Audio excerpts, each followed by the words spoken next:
Cette zone de Dubaï, elle va détruire les investisseurs et vous êtes peut-être dedans sans le savoir. En étudiant 20 ans de crise à Dubaï, on a identifié 3 critères qui définissent un quartier à risque en période de crise.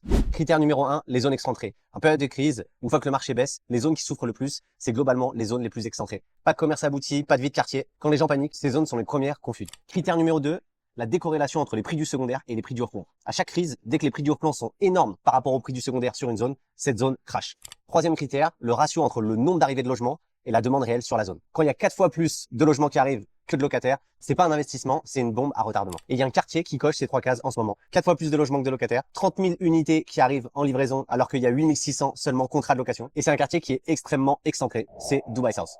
Est-ce que ça veut dire qu'il faut pas investir?